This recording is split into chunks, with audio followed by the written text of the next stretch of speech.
Hey, what's going on, everyone? This is Mitch. Hope you've all had a great Monday, a great start to your week. Hopefully, most of you have the last few days of the year off.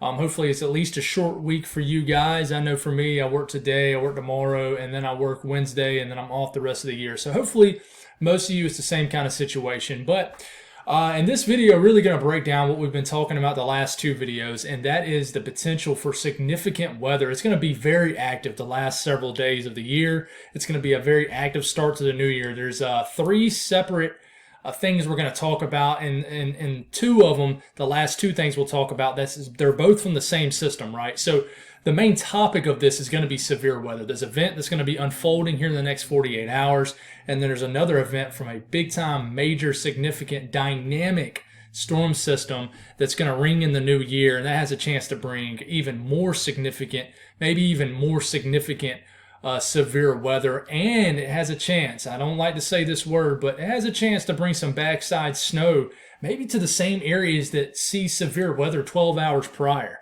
I'm mentioning that because you're going to start to see it flying all over social media if it continues to show up on models. So I'll show you what they're showing right now. Let me tell you the main topic that you need to focus on if you're in the deep south, especially. I'm talking about Louisiana, Mississippi, Alabama, Tennessee, areas of Arkansas, heck, even Georgia into the Carolinas. The main topic is severe weather because this has a chance to be an outbreak of severe thunderstorms, and yes, potentially two tornado outbreaks. So if you guys have not subscribed, hit the subscribe button for me. Like the video if you like it. I appreciate all the amazing support. I've had a lot of growth over the last few days.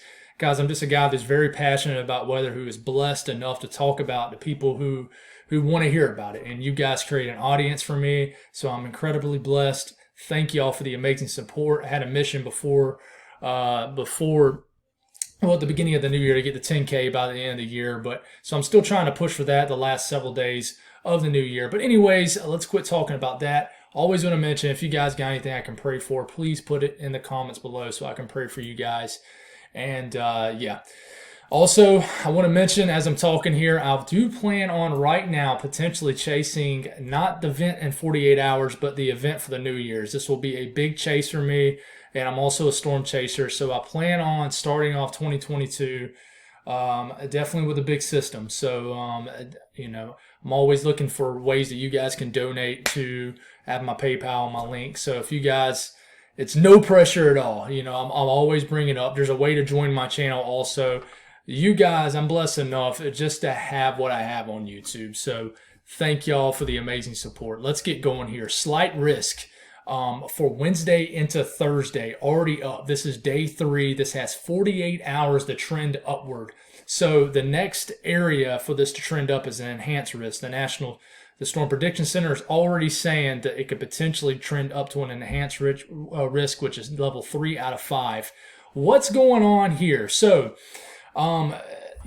first off, let's look at the day 4 to 8 range too. It's already zoning in on day 6. That is significant for a day 6 risk to be out. This is a 15% chance for severe weather again for New Year's going into the January 2nd. 15% chance of severe weather, 25 miles in any given location in this area. It's already talking about it. This is a pretty big deal. But we're going to talk about this first event first, really, day 3, it's already trending upward, right? So this is including a large portion of Mississippi and Alabama, areas of southern Tennessee, and even in this marginal risk, you're going to probably have severe weather. So what's going on here is we'll look at the 500 millibar pivotal weather, the heights and winds here. 500 millibars, which is well over 10,000 feet up in the atmosphere. And look at all the energy. So what's going on here? We're getting into Wednesday morning, getting into Wednesday afternoon, and you have a weak shortwave that pops off. Let's back it up here, right into here. So a weak shortwave forms right in here somewhere, flows over the south central U.S., gets into the Ohio Valley, Tennessee Valley, Ohio Valley. It pops off and it flies over a warm, moist sector. Dew points rising into the 60s in this area. And it kicks up a low-level jet, 30 to 40 knot low-level jet, which isn't super significant for tornado development, but it's enough juice here. And, as we kick it back into the 850s, did I lose my screen over here? Okay, let's look right into here. I'm sorry, I don't have that up. That's later in the run. But you look at the 850s coming up here, and we'll drop it right into here. 850s, this is around 4,000 to 5,000 feet up in the air. And this is really what you look at when you're looking at, is there any kind of directional shear for tornado development? So looking here, you're getting into that Wednesday afternoon, Wednesday night time frame. And here's your low-level jet showing up here, courtesy of the European model. And this is coming up right into the deep south. When you have a low-level jet in place mixed in with a short wave flying up here, even though it's a weaker short wave flying through this jet stream, it promotes and it flies over this warm sector. You have a lot of wind energy. You don't have a ton. This is really thermo-driven, meaning what I'm about to show you here, meaning you have a ton of high-end moisture, surface moisture flying in this area. I mean, look at all the moisture throughout between now all the way through the new year, and then it gets cleared out by the cold front. But if you're focusing in on that Wednesday threat here, you've got these dew points as you're getting into basically Wednesday late afternoon into evening. Look at these dew points in the 70s sneaking into Louisiana, into southern Mississippi. That is basically not maxed out, but that is some high-end moisture thermodynamics to throw in with all the other ingredients in place. So you have plenty of surface moisture right here going into the deep south right here. Now, if you look at this as a whole and what's going on, here it comes right here as we get into Wednesday. Here's that little short wave that flies into the Ohio Valley. It's showing right here.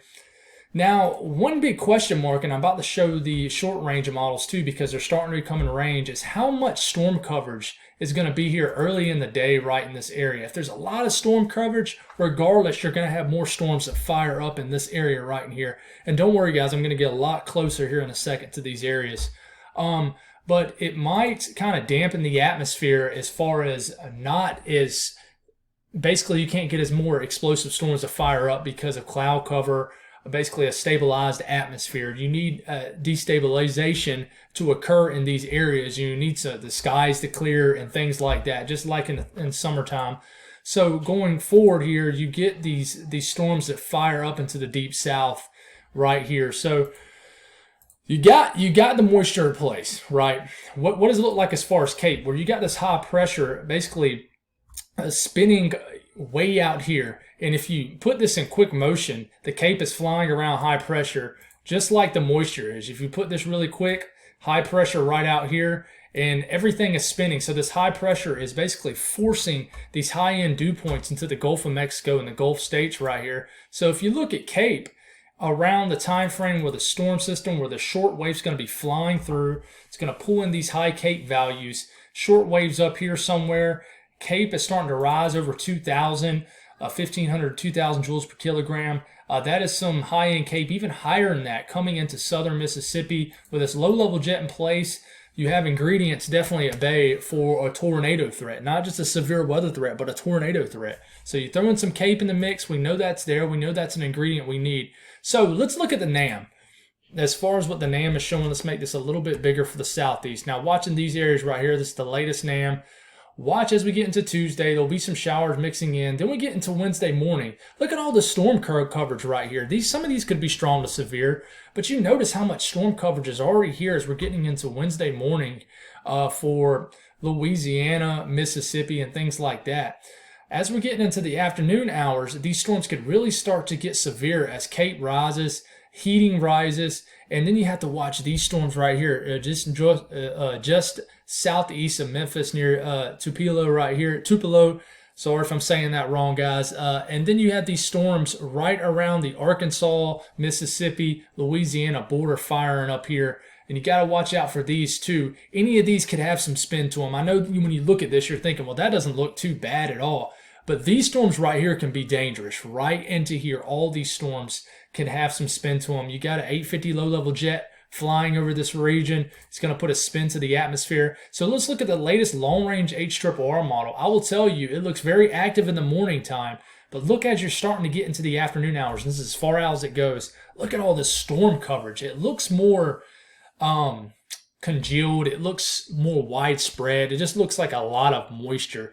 But look at these storms starting to creep up in the southern Mississippi area. All of them have a little bit of a hook to them. If you can see them on your screen, they have that hook signature to them. So to me, these are the storms you watch that fire up in here and then move into this moist sector, move into all this moist air that's in this area, this high-end Cape, and this roaring, I wouldn't say roaring, but you got a 30 to 40 knot 850 jet here flying through here. It's going to put a little bit of a shear into these storm systems right into here.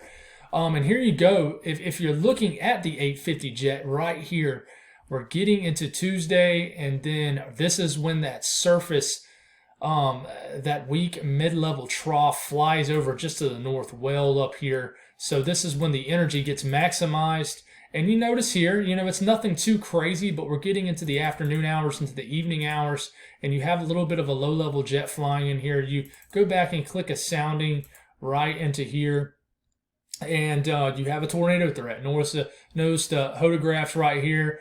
You got a low-end 30-knot jet, 30 to 40-knot jet. So, it's not a crazy high-end, jet going up here, 850 jet, but it's enough to really get the atmosphere. And you can look at the photographs. This guy's spin to it. So we're watching this. You look at the moisture levels. You got a dew point of 70 degrees here in southern Mississippi. This is pretty. I mean, that you can't ask for higher end moisture outputs than that for a late December severe weather threat. I mean, it's pretty crazy.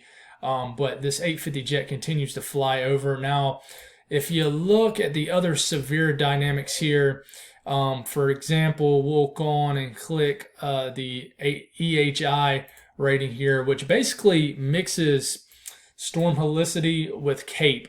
So normally, I'll explain this a little bit in a quick way. Normally, when you have values from 2 to 3 or higher, that's normally supportive of basically supercell development here. And supercells are rotating storms, which is when you get your tornadoes here. So if you look in this area right here, it starts to spike here in around New Orleans. You have to watch. Now, you just have to watch it. Looking at this in general here, it's not super reliable this far out in the long range, but you notice these values begin to spike here in Mississippi and Louisiana, even Alabama, and even southern Mississippi. Which, like I said, once you get values over 2 to 3, that means conditions are beginning to get more favorable for supercell development, which is tornadoes and potential tornadoes in these storms. If you look at the significant tornado parameter, it's not going to show anything crazy here probably, but you still have that spike. You notice you had that spike right where you had that spike in the EMIs. Same area. So you have a tornado parameter reading of 3 to 4 in this range, 2 to 3. So nothing too crazy, but you still got to watch this. Now, you look at all the. I want to show you something right here. This is the crazy part. Is how much of the thermos are in place, meaning things like dew points. Look at all this high-end moisture. And right when it's showing that where the most elevated tornado threat could be, right here, just well north of Baton Rouge and New Orleans, but just around the Louisiana, Mississippi area right here, you have dew points spiking as you get into basically that time frame into Wednesday evening. Dew points getting into the low 70s in these areas. I'm telling you, this is the recipe not for disaster, but for definitely a severe weather event right down in here. And these dew points are high all the way into basically Tennessee, getting into the 60s for dew points. So you got high-end dew points right here. You really got this going for you here. But, as far as the HRRR model, it only goes out 48 hours, so it's only going to take us out to about Wednesday afternoon. But it has much more of a roaring low-level jet right here. You got a low-level jet of 40 to getting close to 45 knots here. You click a sounding right here, and tornado hazard type. And then you look at the low-level jet getting around 40 knots, so it's higher than the NAM. But like I said, you're at the long-range area of these soundings right here in these short-range models. So they're not always super accurate here. Got an elevated mix level here going on here with drier air up top. It helps to enhance the Cape at bay here, so you have a little bit of Cape showing up here, and there is going to be Cape in here. So if you go and look right here at the surface-based Cape, look at it spiking. I mean, look at the end of the run. You have some, now this is probably too high, but you have some values almost reaching 3,000. That's some high end cape to already add in with this ingredient right here. And this is just the afternoon. So if the HRRR model, was about to come in bay, this would be some nasty supercells developing right into here as you get into the early afternoon, and then would carry on the Mississippi. So if you're in Mississippi, really watch out for this event. I really think you need to watch out in Mississippi. But as far as the storm helicity right here, I'm sorry, let me get to the energy helicity index. It's definitely much more widespread and high end on the HRRR model, but again, in the same range as the NAM. It really is. So you look at the significant tornado parameter in this area. Not much higher than NAM. It's about the same. But yeah, so the short range models are at place here. So, we'll go back and look at these. Watch out for these storms, and especially the NAM. The NAM, right at the end of the run, starts showing these big time supercells developing right in that real favorable area we just talked about in southern Mississippi. These would track into Alabama, but I guarantee you more would develop right here and track more into Mississippi. There is a storm threat in Tennessee also, especially overnight, as whatever happens with these storms carry in overnight into Tennessee. These storm motions will be pivoting around this high pressure, so the winds will be going like this. They'll start off probably more, they might start off more north and then move northeast, but yeah. Nasty weather. This is definitely trended up for the midweek event. Now we look at the event going on down the road, not on down the road, but really into New Year's Day, so next Saturday. Watch this, basically this surface trough get kicked up from Baja, California. At the same time, the European has basically two parent mid-level troughs that form here, one in the Ohio Valley, and then the bigger one that gets kicked up from this big trough injection out west. And this gets going here, and this is just a big-time positive tilted trough digging right here, or maybe like a little bit of a neutral to negative embedded tilt right here. It's hard to tell. That's kind of what happened on the December 10th and 11th event. It really wasn't a negative tilted trough. It just had an embedded kind of notch in it, if you will. But this really signifies to me a bigger, much more digging trough, a big time low level jet probably associated with this. And this moves in and it looks like it might turn into a big time line of storms as it gets into the Carolinas. As far as the low level jet with this setup, it's much more significant than the event midweek here in 48 hours. And let me tell you, the midweek event, you can't look over that event too, because that could trend more into a big time kinetic, basically a more big time upper level pattern favorable situation here. Sorry guys, I've been talking for almost 20 minutes, so I'm getting my words a little mixed up. So let me slow it down here. So we're getting into the New Year's Day event, and this is definitely going to start off in the western deep south here. And you have a 50 to 60 knot jet here, much more wind energy, which would at the low levels, which would create a lot more shear, which would put a little bit more of a spin to the atmosphere. So you really click any sounding where this low level jet is, and you're going to have a tornado sounding showing up here, and with a 50 knot jet in this particular sounding. So much more wind energy to deal with, and just a much more a bigger trough dip here really at place here. And this would really, if these trends continue, this would be a much bigger significant tornado threat than the one prior to it here in about 2 days. But as far as the wintry part to this storm, I'm not going to sit here and talk too much on this, because these antifront type situations in regards to winter weather, which I'm much more comfortable talking about as far just in general, a lot of times they trend away from this once you get into the medium to short term. But I will mention, as you get the severe weather on out the way, a lot of, for example, the latest European shows the same areas that see severe weather turn around and see snow 12 hours later. So it wraps in this Arctic air behind all this moisture, pops off a low pressure right into here somewhere. Therefore, it backbuilds this moisture. Therefore, in Nashville, you go from storms one day to snow Sunday evening into Nashville, the plateau of Tennessee, and then it moves into the Appalachian Mountains to some heavy snow, even brings snow all the way into Atlanta. You get overnight next Sunday into Monday. Is this a realistic scenario? To me, it could be, but it's not going to drop a big-time backside snowstorm. I really don't think. But it even shows snow into North Carolina, really close to Raleigh, southeast Tennessee, as this low pressure begins to strengthen right into here. But yeah, just a dynamic system, and it shows snow, accumulating snow on the European. A few inches of snow showing up for Tennessee, even northern Alabama, northern Mississippi, the same areas that would, if you take this run as it's going to happen, the same areas that see supercells 24 hours prior. But I will tell you, the EPS ensembles do not support this event on the operational European. It is very, very anemic here. It does not show hardly any snow. So I will tell you, if you're looking at the European, this will bring a drastic pattern change. And what I mean here is Sunday across the southeast will be the warmest part of the country by far. You could soar into the 80s in Columbia, maybe Charlotte, Raleigh, definitely the 70s. And then by the time you get into Monday afternoon around the same time, you could only be in the 40s and 30s. This will be a big time shock to your system. This front would even clear Florida. So we'll really talk about the cold air after we get through these severe weather events, which is going to be a while before we do. But that's all I got, guys. Sorry if it was a little bit of a sloppy display on what's going on.